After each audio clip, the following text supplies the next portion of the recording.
When they can no longer maneuver the vehicle around the dense trees, Burroughs and Peniston proceed on foot. They walk about 50 meters and notice strong interference on their radios. The farther we got into the woods, it became more and more intermediate, where it was harder and harder to talk to him. Suddenly, Sergeant Peniston feels an electrical charge in the air. I've been in excitable situations before on duty, and I know the adrenaline feeling, but this here was different. You could feel it on your clothes, your face, your hair. The closer they move toward the light, the less the scene resembles a crash. Didn't have no smell of smoke, and it was too contained. It was just like one ball out there. And we came into a clearing, and then that's when it was like a bright light lit up the whole area. It was almost blinding. Sergeant Peniston moves within 10 feet of the object, and the bright light dims. As his eyes adjust, he has trouble understanding what he's seeing. I'm a rational person. I wanted a rational explanation of what was going on. I could not come up with one. Peniston snaps pictures with his military-issued camera. The craft was triangular in shape and measured probably 9 feet wide by about 8 feet high. I couldn't tell the front or back to it. I mean, there was no engines on one side or no cockpit or nothing like that. It was all completely smooth, the outside of the craft. He then circles the object, writing descriptions in a notepad. These are the notes he wrote that night. Surface is unknown. Identity unknown. No apparent landing gear present. No sound, but appears to be operating somehow. Peniston's handwriting changes dramatically as he gets closer to the craft. I was really having problems with the type of craft. I keep saying it's unknown. I have a problem with understanding what I'm recording here. When he draws near enough, he reaches out and touches the object. The fabric of the craft was smooth, like glass. It was warm to the touch, but not hot. There wasn't like lights on it. Somehow it was in the fabric of the craft. On the front side of the object, Peniston notices several strange symbols. He copies them in his notebook as well. They were like markings, not numbers, not language. There were several, maybe 6 symbols, measuring 3 feet wide. I wasn't trained for what I was experiencing. Suddenly, the object emits a blinding flash of light. The men take cover. Then the object, whatever it was, lifted up, went up, and then moved back away over the trees. The speed of the craft leaving the area was, the best way to describe it is probably in a blink of an eye. I've never seen any craft move that fast in my entire Air Force career, and I don't think I ever will again. As the men slowly rise to their feet, their attention is drawn by another flash of light through the trees. At first, they assume it is the craft, but on second glance, they realize it is the Orford Nest Lighthouse, 5 miles away. Burroughs and Peniston check their radios. They're working again. It is now around 5 a.m., roughly 2 hours since they first spotted the mysterious lights in the woods. They contact the CSC, and their commander orders them to rendezvous with a security team back at the East Gate. So we were like, what are we going to say? We can't explain what we saw. We can't explain what just happened. Later that morning, the men are brought in for debriefing. Peniston is reluctant to divulge everything he witnessed. It was not a good career move to report exactly what we seen. I went into the shift commander's office with Burroughs, and we gave a sanitized briefing of what happened that night. After the debriefing, Peniston says the shift commander issues him a thinly veiled warning. Gentlemen, he says, Project Blue Book ended in 1969, and sometimes things are best left alone. Project Blue Book was the code name for the U.S. Air Force's controversial UFO investigation unit. During the course of our investigation, Before it was disbanded, its goal was to determine if UFOs were a potential threat to national security. Despite his commander's warning, Sergeant Peniston can't put the strange encounter out of his mind. I got back to my house and I couldn't go to sleep.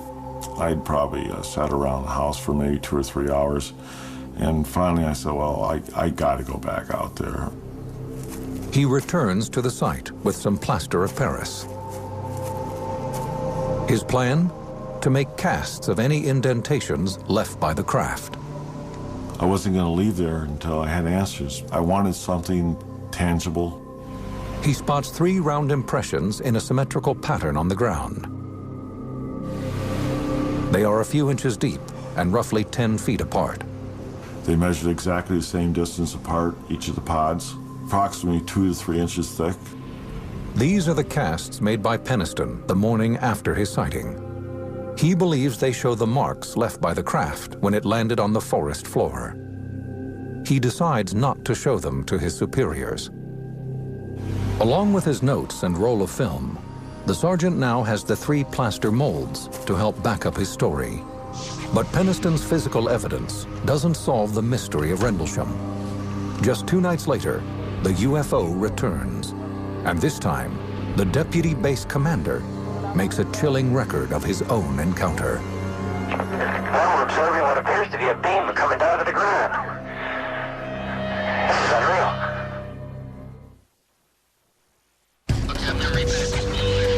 Late December 1980. Sightings of a mysterious craft at the Woodbridge Bentwaters NATO complex in Suffolk, England, have put many airmen on edge.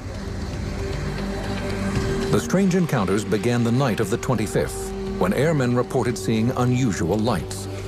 By the early morning hours of the 26th, 2 men claimed to have come within a few feet of a landed craft in the neighboring forest. It's now the evening of the 27th. 40-year-old Deputy Base Commander Lieutenant Colonel Charles Holt attends a holiday party at the Officers Club. His celebration is cut short when one of his men arrives looking distressed. He showed up just white as a sheet. And he wasn't the type of person to get too excited too easily. He was a former Marine. He said, "It's back." We looked at each other and said, "What's back?" He said, "The UFO." After 2 nights of disturbing stories, Holt decides to investigate for himself. The police were spending more time looking in the sky than they were at the airplanes they were supposed to be protecting. It's time to put this to rest.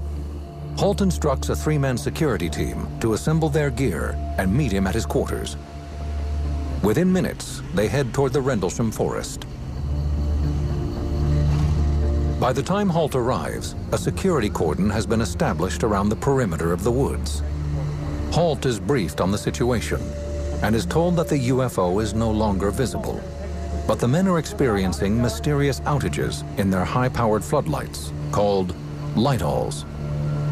Holt and his team collect their gear, a still camera, a Geiger counter for measuring radiation, and a night vision device called a starscope.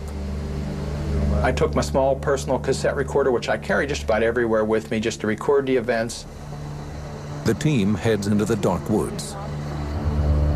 And I was going to investigate and show that there was definitely a good, reasonable explanation for everything. The following is the recording Holt made that night. 150 feet or more from the initial, I should say, suspected impact point. Having a lift going, we can't get the light all to work. Seems to be some kind of mechanical problem. Along with the malfunctioning light-alls, Holt's team encounters the same radio interference experienced by Burroughs and Peniston 2 nights prior. They are walking through the area where Burroughs and Peniston reported seeing the unidentified craft, when Holt notices gashes in the bark of several trees. It looks as if they have been struck by a large object. Holt orders one of his men to take photographs. He took pictures of the indentations of the trees and everything. He was taking snap, snap, snap all the time. The Geiger counter begins registering high levels of radiation, but only in the areas surrounding the alleged landing site. You're getting readings on the tree you're taking samples from on the side facing the suspected landing site. 4 clicks max. Up to 4.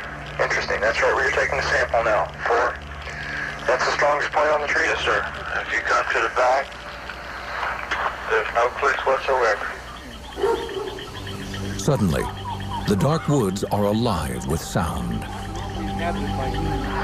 We're hearing very strange sounds out of the farmers' barnyard animals. It's very, very active, making an awful lot of noise. All the animals in the forest were acting up, making a lot of noise, and the barnyard animals from the farm, which was on the adjacent side of the particular location, were also acting up.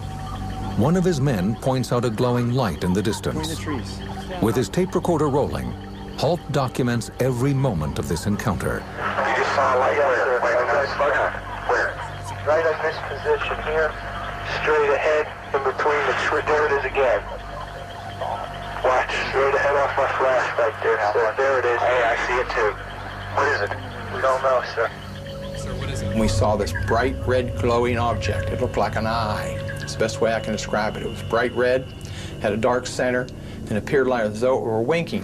We're about 150 or 200 yards from the site. Everything else is just deathly calm.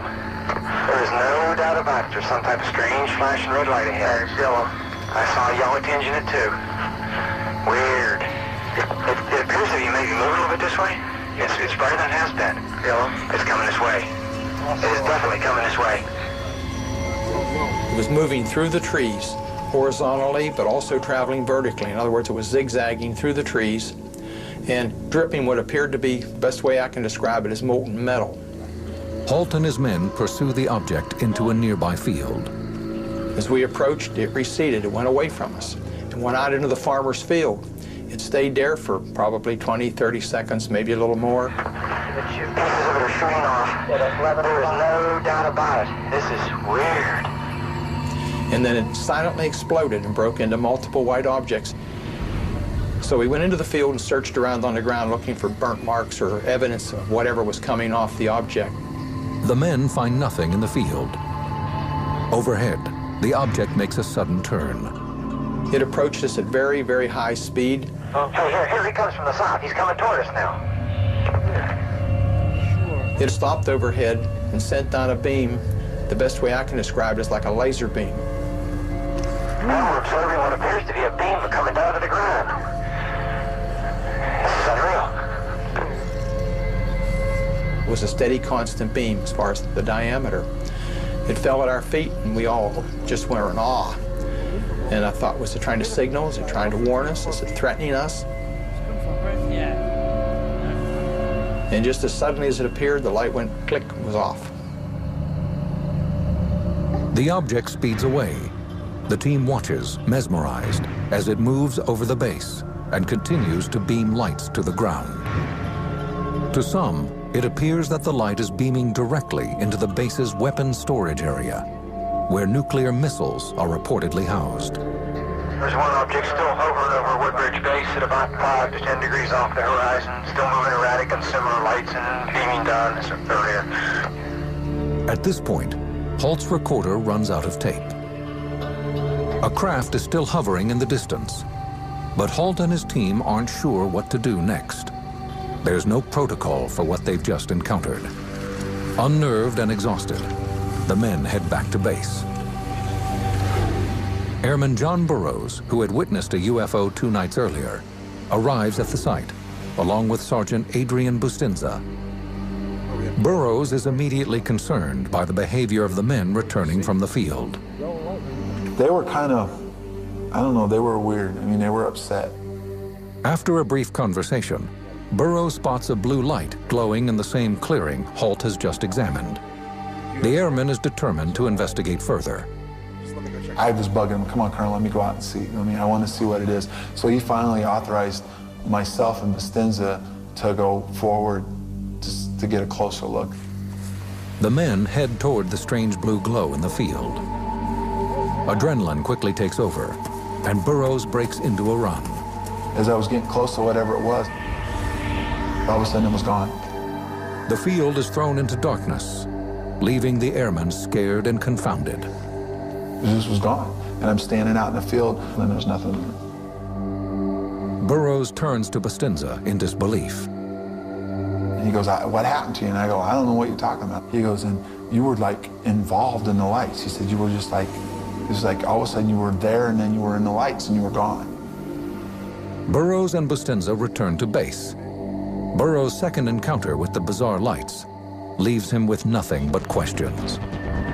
They are unaware that a sweeping investigation involving covert government agencies is already underway.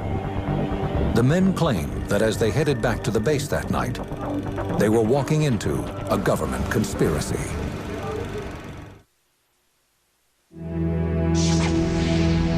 January 1981. Rumors are swirling around the Woodbridge Bentwaters air bases in eastern England after mysterious UFOs are sighted by the U.S. Air Force personnel stationed there. Many of them were some years into their tour of duty. These were highly trained witnesses. It's not as if they'd all just turned up there the night before. The military investigation that followed remains controversial to this day. Those who say they witnessed the UFOs believe the military was more interested in damage control than in finding the truth. What our government did in the name of secrecy to these individuals is absolutely shameful. According to these airmen, they soon became unwilling participants in a government cover-up. Initially, the investigation follows standard military procedure. Deputy Base Commander Charles Holt, a witness himself, begins debriefing the airmen who reported seeing the craft. I had no choice. I couldn't ignore it. There were so many witnesses and so many people at so many different places. John Burroughs, who witnessed the UFOs on both nights, says his interview is clear-cut. He took our statements, kind of looked at them, said it was really a wild thing, and there's really no explanation for what's going on, and that's how it was kind of left. Others, like Sergeant Jim Peniston, say that after their meeting with Holt, a long and disturbing process begins. 2 weeks after his initial interview, Peniston is called for another debriefing. This time, it is with a high-ranking team of investigators, the OSI. The OSI is the Office of Special Investigations. It's, how shall I say, the discreet police is one way to put it. And they are there to police the US Air Force. And they can actually walk into an office of a general and, you know, even arrest him, if you like. That's how powerful they are. When Peniston enters the room, the mood is ominous. He begins to give a statement and offers the investigators sketches and notes of his encounter. According to Peniston, the rest of the interview is a blur. To this day, he has a difficult time recalling precisely what tactics the OSI used to extract his information. They took extra steps to make sure I was telling the truth. Sodium pentothal. I'm sure I gave a release for that.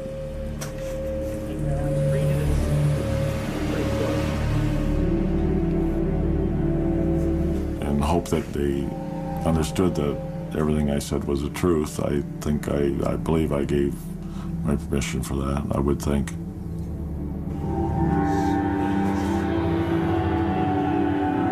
To Peniston, the military's investigation takes on a sinister tone as more men are called in for questioning. Shortly after the event, Sergeant Adrian Bustinza, who had accompanied John Burroughs to the field, is led to a room beneath the base for questioning.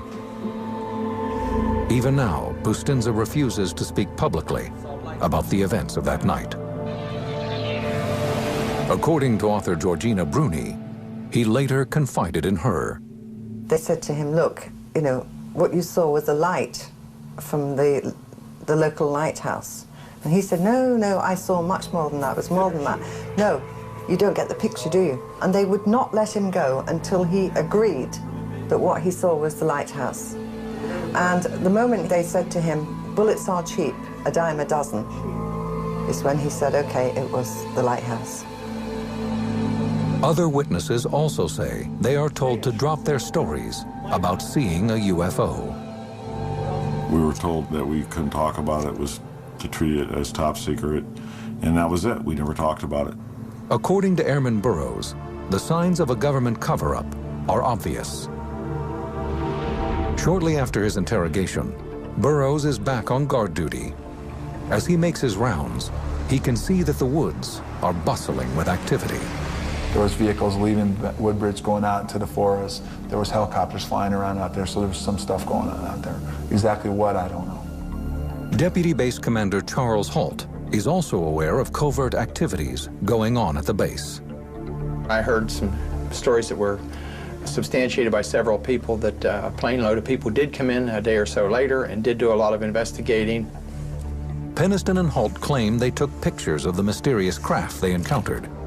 But when the prints return from the base's photo lab, they are blank. The pictures are whited out, most of them. I thought that was really unusual, and I believe that the photos that I got were intentionally just whited out photographs. That's what I believe. Even Lieutenant Colonel Holt, the highest-ranking eyewitness, believes he is being kept in the dark by the military. As the investigation continues, he's asked to type up a memo based on his interviews with other witnesses and submit it to his superiors. Holt's understanding is that the document will be shared with the British government. Holt does as he is told and submits a memo entitled Unexplained Lights. He writes, the individuals reported seeing a strange glowing object in the forest. The object was described as being metallic in appearance and triangular in shape. It is not a definitive report. Many of the details are missing or incorrect, and the descriptions at times are vague. The memo was not meant for public consumption. It was meant as a tickler, if you will, to the Ministry of Defense to get them involved to do a proper investigation. His superiors filed the memo away, and the strange lights never returned to the base. Eventually, rumors of an extraterrestrial craft die down. For 3 years, the public is kept in the dark about what happened at the air bases. Then, in 1983, a new witness surfaces with a startling claim about the UFO encounter, one that will only deepen the mystery of Rendlesham.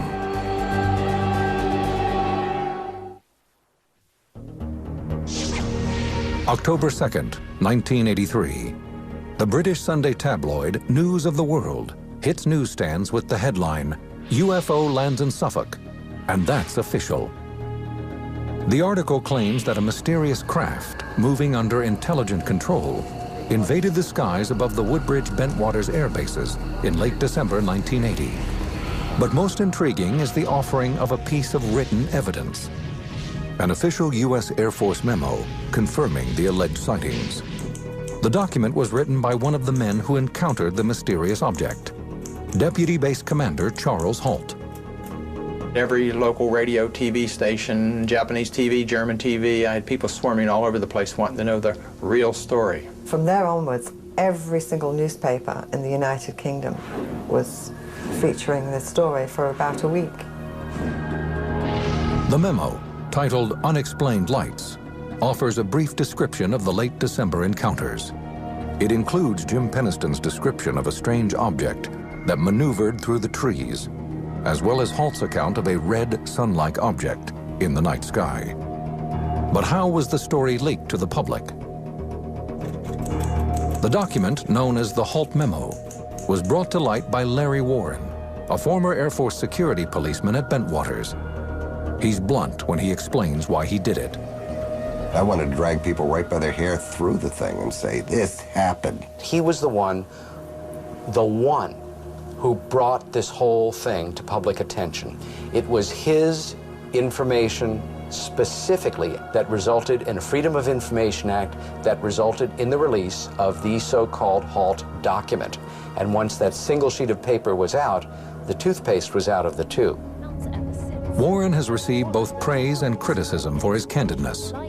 The story he tells begins like the others, but the ending is even more bizarre. In late 1980, Warren was a 19-year-old security policeman stationed at Bentwaters. According to Warren, after midnight on December 29th, he is removed from his post and ordered to the woods to assist with Colonel Halt's investigation. When he reaches a clearing, he sees a group of military personnel surrounding a glowing object. In this field was this object on the ground. It's like a science fiction movie, but there was something alive associated with it. Didn't come out any doors, there were no windows, it was this thing, and it was changing all the time. As he draws within a few feet of the craft, Warren says he witnesses an amazing sight. There are officers and airmen facing the object, and 3 small glowing entities standing in the light. What he observes and the other men observe that are in proximity is 3 humanoid shapes. There was something separate from it with these 3, what you would perceive as kids. Warren then watches as a senior officer begins communicating with the beings.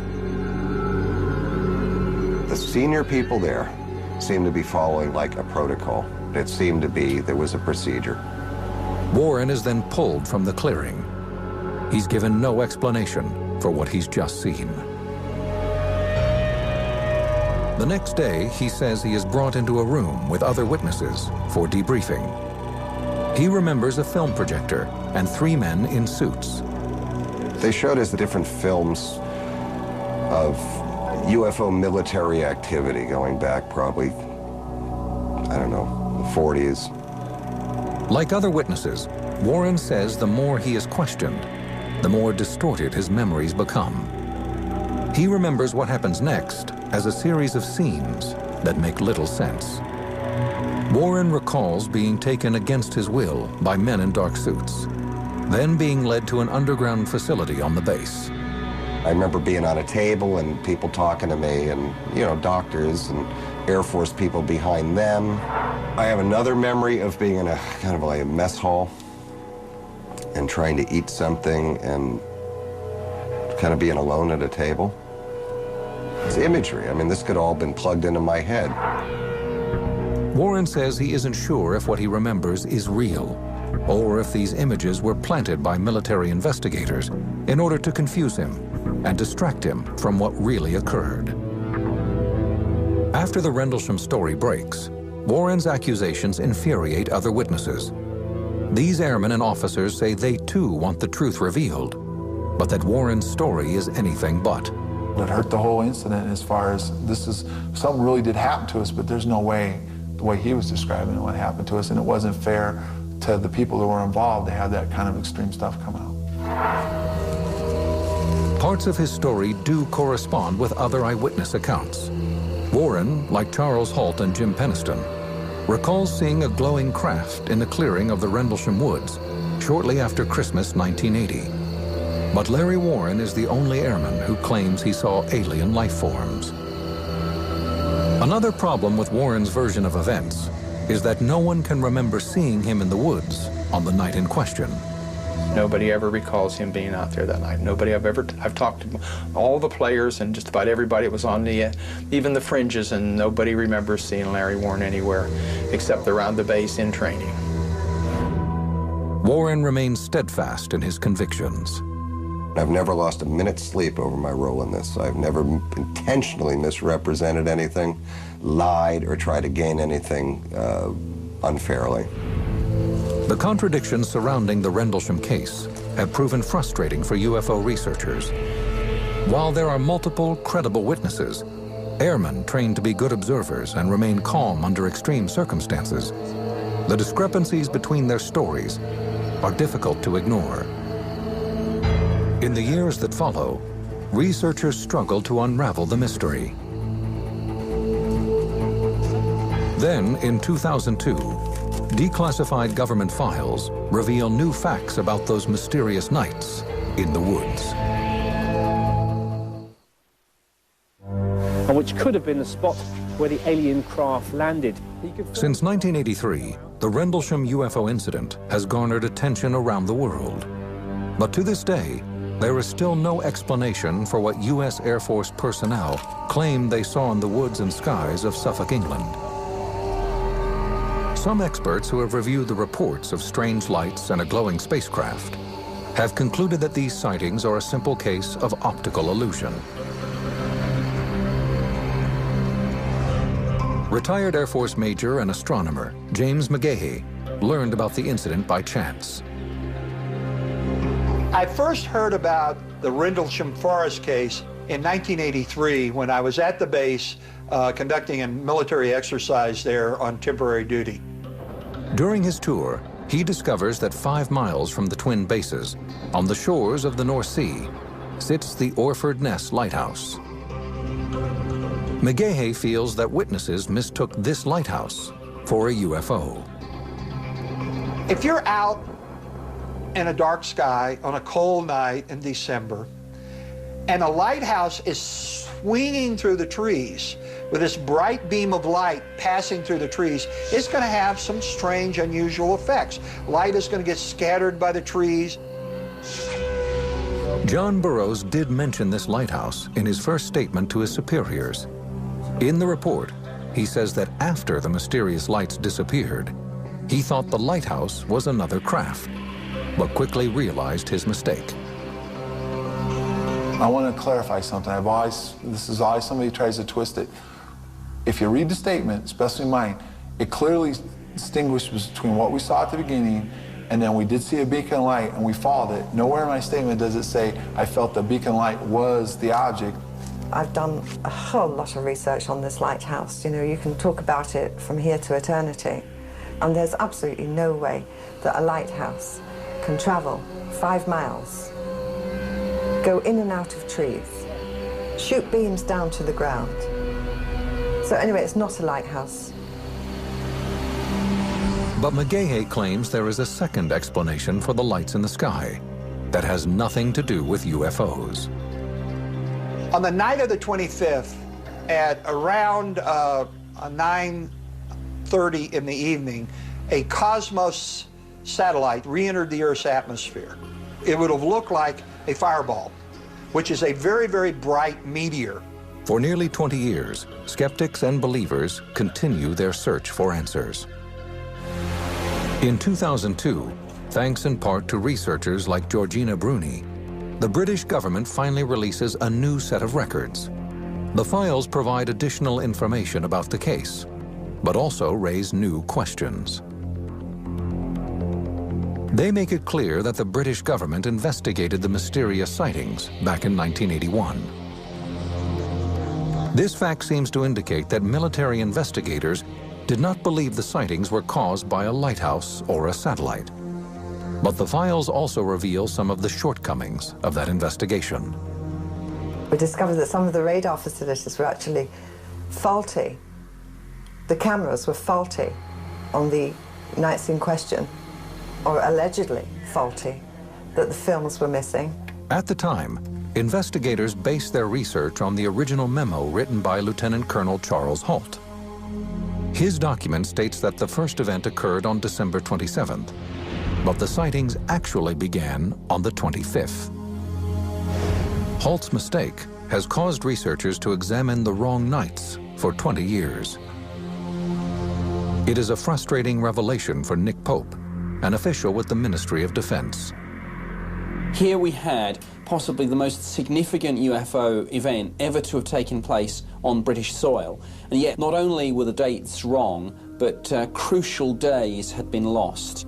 Moreover, much has been left out of the files. Researchers hope the U.S. and British governments will release further information, including pictures taken by Air Force personnel on the nights of the sightings. These are the only photographs that remain from the investigation. They show authorities examining the alleged landing site, but the pictures reveal no evidence of a landed craft.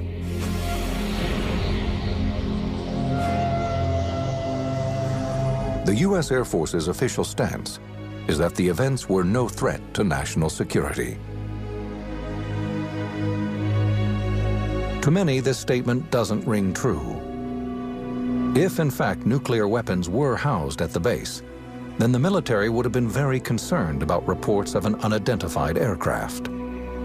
We had objects flying over the weapon storage area shining beams down to the ground. If that ain't defense significance, what is? Skeptics grapple with the same question, But in their minds, the military's response bolsters their claim that UFOs did not visit the Rendlesham Forest. This was during the Cold War. You have to realize that security was fairly tight. Anything that would happen near the flight line when you have these high-value asset aircraft, tactical aircraft, or in weapons areas would immediately cause a response by the entire base. Everybody on the base would have been woken up and been reacting to something like that. And of course, that didn't happen. Even Charles Halt, the deputy base commander, is frustrated with his search for answers.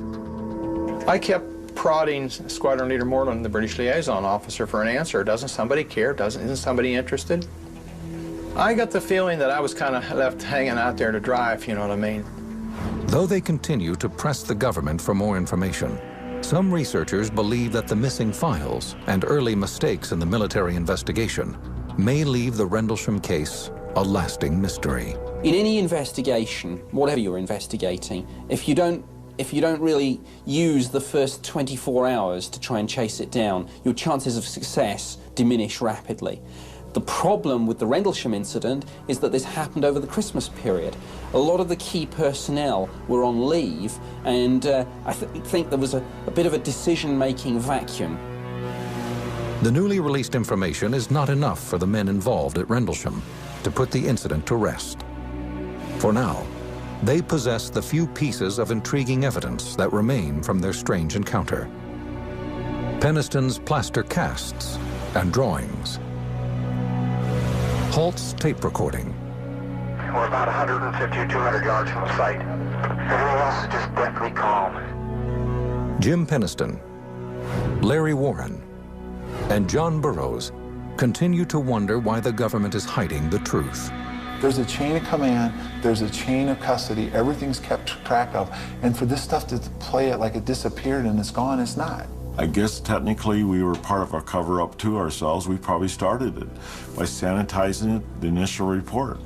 Like John Lennon used to say, conspiracy is silence speaks louder than words, and that's fact. And I'll be pissing off people as long as I can about this and screaming that this went down, take a look at it, then judge for yourself. In America, everyone's heard of Roswell, but only the UFO researchers really know about this case, and yet, in many ways, I consider this case to be bigger than Roswell. This could be the biggest UFO incident of all time. Let's put it where it deserves to be. Let's put it in people's minds. People keep telling me, well, what really happened? I don't know. What was it? I really don't know. I mean, I don't.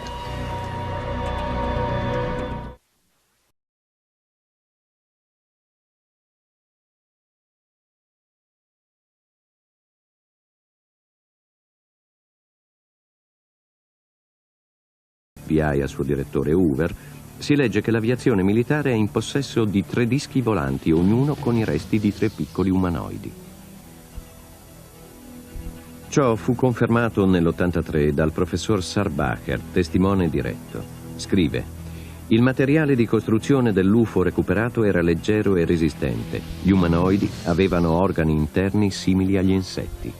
Subito, cioè nel 1947, iniziarono le operazioni di copertura e di depistaggio. Lo studio effettivo continuò in un gruppo segreto, il Majestic 12. In questo documento consegnato da un anonimo si legge di un UFO caduto a Roswell con alieni morti a bordo. Ma tutto è sempre stato smentito ufficialmente.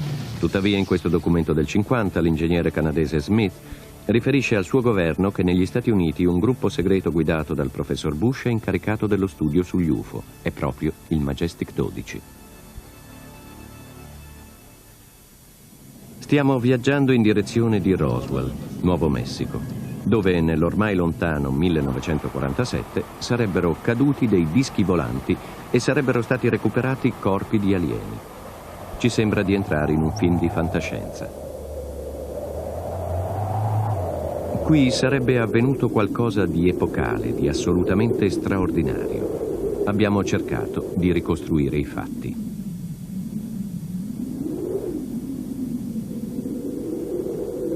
Luglio 1947. Il Roswell Daily Record pubblica la notizia ufficiale secondo cui l'aviazione militare ha trovato i resti di un disco volante. Lo scoop fa il giro del mondo. Un UFO sarebbe caduto non lontano dalla base militare di Roswell.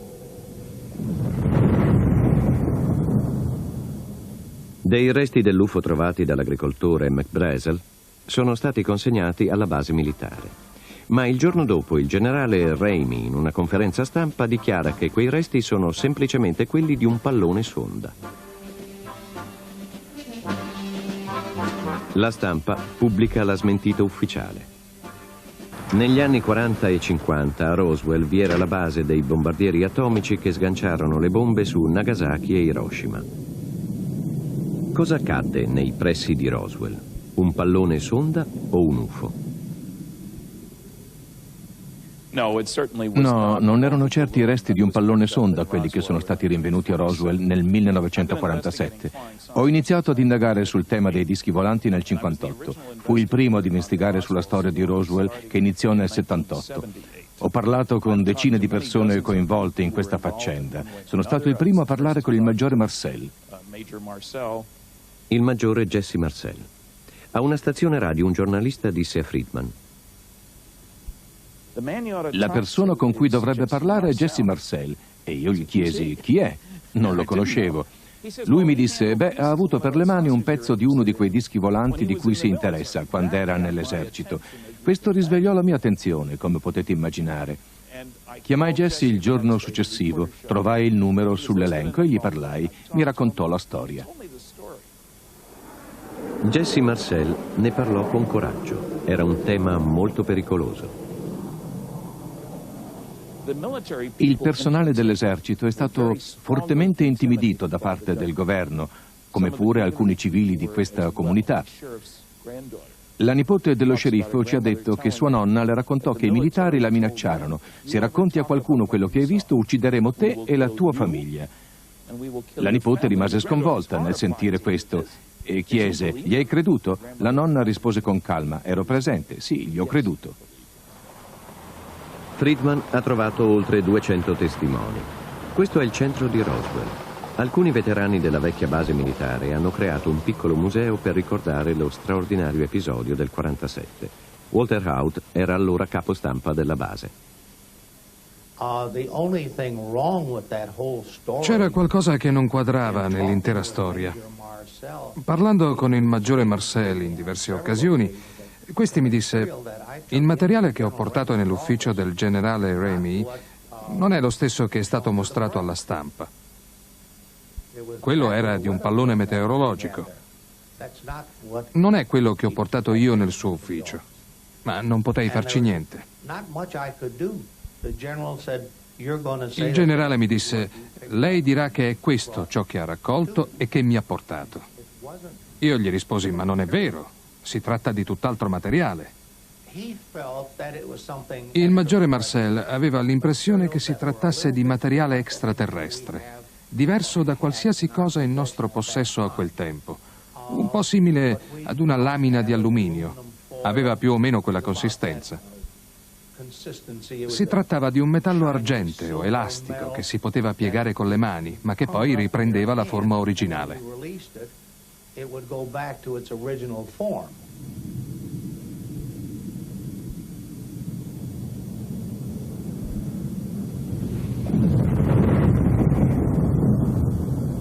Dopo che l'agricoltore McBrazel ebbe consegnato i resti dell'UFO alla base, il maggiore Jesse Marcel ispezionò i luoghi. Raccolse a sua volta dei pezzi dello strano materiale, passò da casa e li mostrò alla moglie e al figlio allora dodicenne, che così ricorda. C'erano molti frammenti di metallo simili a della plastica nera, alla bachelite. C'era anche del materiale simile a dei fogli metallizzati, a delle lamine di alluminio, anche se non si trattava propriamente di alluminio. Perlomeno a me non era sembrato tale. Non rifletteva la luce. C'erano poi dei pezzi di materiale simili a delle sbarrette con delle scritte o dei simboli. I simboli che vidi somigliavano a delle forme geometriche. cerchi, triangoli, quadrati. C'erano diverse forme geometriche. Qualche anno più tardi parlai di queste cose con mio padre per verificare se i suoi ricordi corrispondevano ai miei, e corrispondevano. Confrontammo i nostri appunti sul colore, sulle dimensioni e sull'aspetto generale dei simboli. I rottami e i simboli scritti su quelle sbarre non sembravano provenire dalla nostra civiltà. Mio padre è sempre stato convinto di questo. Non ha mai avuto dubbi sulla provenienza di questo materiale. Certamente non proveniva dal pianeta Terra, ma da un altro luogo. Esaminammo il materiale per circa 15-20 minuti a casa nostra, a Roswell. Aiutai mio padre a riporlo nella scatola e a caricarlo di nuovo in macchina. Lo portò alla base di Roswell e poche ore dopo lo trasportò in grande fretta alla base aerea di Fort Worth. Quando rientrò a casa disse a mia madre e a me di non parlare di questo, che si trattava di un non evento, che non era accaduto nulla. Ci raccomandò di non parlarne nemmeno con gli amici e io non ne parlai. Il materiale recuperato fu trasportato da Roswell alla base militare di Fort Worth e consegnato al generale Ramey, che dichiarò trattarsi dei resti di un pallone sonda.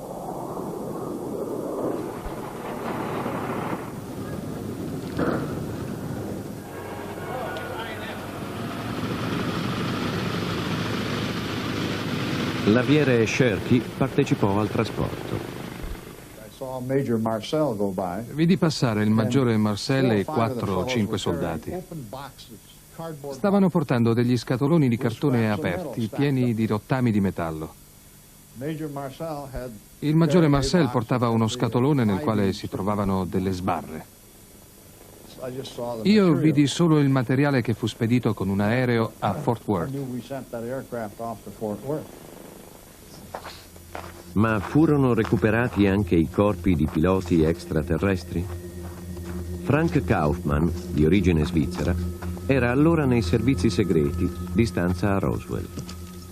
Egli è l'unico testimone vivente a dichiarare non solo di aver ripulito la zona dai resti dell'UFO, ma anche di aver recuperato 3 dei 5 corpi di alieni morti nell'incidente. Non accetta di apparire alla TV, ma ci autorizza a raccontare la sua testimonianza. Gli extraterrestri erano alti circa 1,40 m. Avevano grandi occhi, un piccolo naso. La pelle era bruno-rossastra e avevano qualcosa di molto umano. Ci racconta che uno di essi aveva gli occhi rivolti al cielo, con un'espressione dolce e intelligente.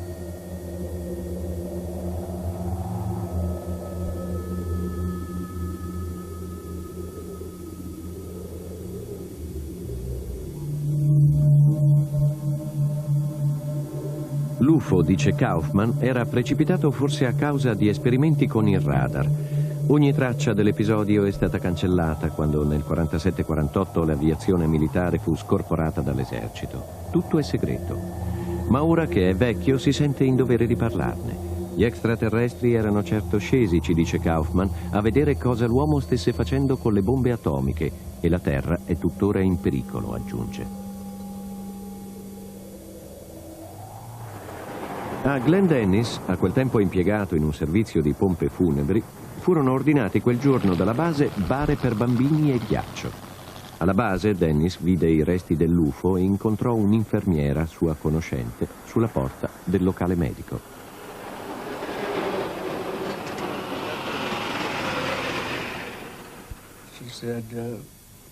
Mi disse: vattene da qui il più velocemente possibile, se non vuoi avere guai. Poi uscì e attraversò la strada. Respirava a fatica. Il mattino seguente, verso le 11, mi chiamò e disse che doveva parlarmi. Disse che dovevamo incontrarci. E così fu. La donna piangeva, era ancora sconvolta. Aveva un'espressione istupidita, i capelli erano in disordine. Disse che in un sacco aveva visto 2 piccoli corpi mutilati. Le mani erano ferite. Il medico, con un lungo forcipe, girò i corpi. Avevano 4 dita, molto fragili, alla cui estremità c'era una sorta di cuscinetto. Il medico disse che sembrava che sui cuscinetti ci fossero delle minuscole ventose. Avevano una testa molto grande, come quella di un neonato. Gli occhi erano molto grandi, non avevano il setto nasale. Avevano solo 2 orifizi. La bocca era piccolissima, non avevano né denti né lingua, non avevano orecchie come le nostre, avevano 2 canali auricolari. Un canale auricolare doppio e non singolo, come nell'uomo.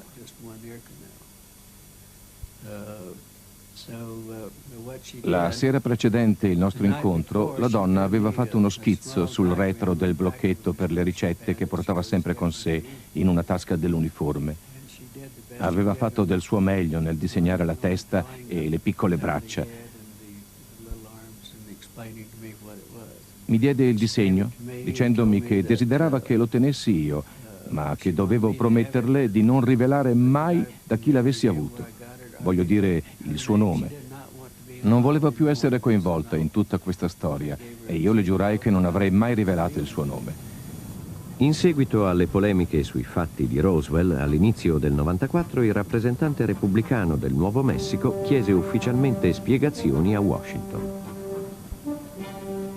Nel settembre del 94 fu data risposta con questo documento che ribadiva la tesi del pallone sonda, specificando che era stato usato per rilevare eventuali esplosioni atomiche nell'ex Unione Sovietica, ma il documento risulta molto lacunoso.